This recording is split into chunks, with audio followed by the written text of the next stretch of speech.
बाबू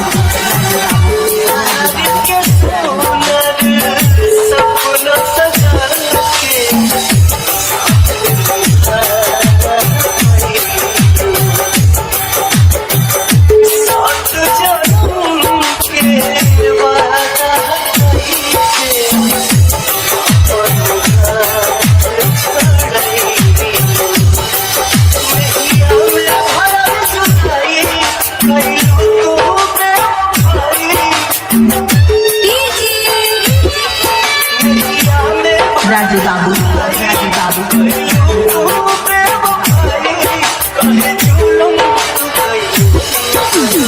RK DJ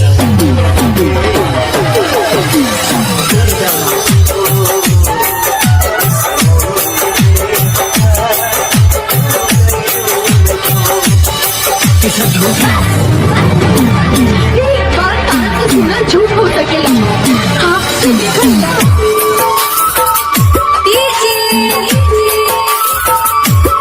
Raju बाबू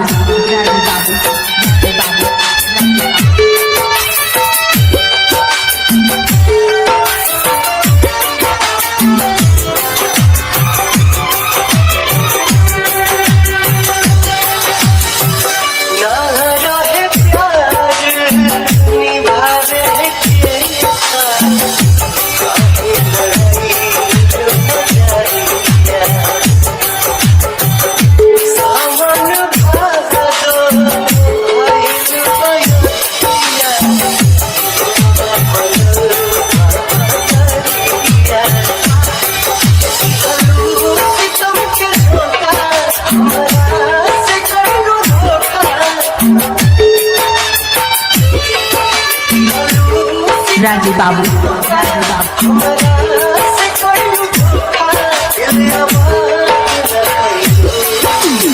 RK DJ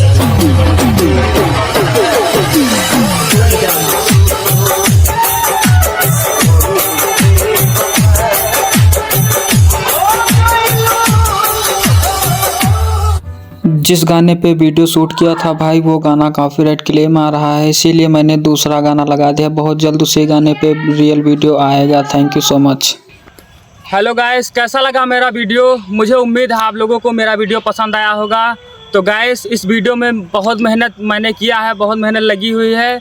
और इस वीडियो बनाने में एक मेरा दोस्त है जो उसने सपोर्ट किया है, उसका नाम करण है। और ये मेरे साथ में अभी आपको दिखाता हूँ, ये है करण कैमरामैन, जो यही मुझे सपोर्ट करता है। जब भी मैं कोई वीडियो अपलोड करता हूँ बनाता हूँ तो यही सपोर्ट करता है, यही वीडियो बनाता है। तो गैस उम्मीद करता हूँ आप सबको मेरा वीडियो पसंद आया होगा। तो प्लीज़ गैस अगर चैनल को सब्सक्राइब नहीं किया तो चैनल को सब्सक्राइब कर लेना और लाइक कमेंट भरपूर प्यार करना। आपका एक सब्सक्राइबर मेरे लिए बहुत मायने रखता है भाई। मैंने बहुत मेहनत की है इस वीडियो में, उम्मीद करता हूँ बहुत प्यार और सपोर्ट करेंगे। आपको आपके ही प्यार और सपोर्ट से आपका छोटा भाई अंकित सायर यहाँ तक पहुँचा है।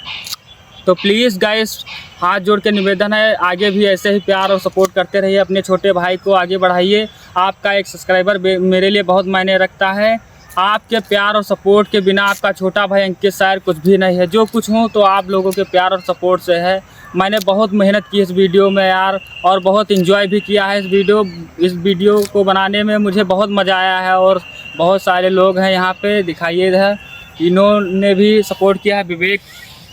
विवेक, खुशीराम और ऋतिक और ये करण और मैं आप सबका छोटा भाई अंकित सायर, पांचों लोगों ने बहुत मेहनत की है इस वीडियो में।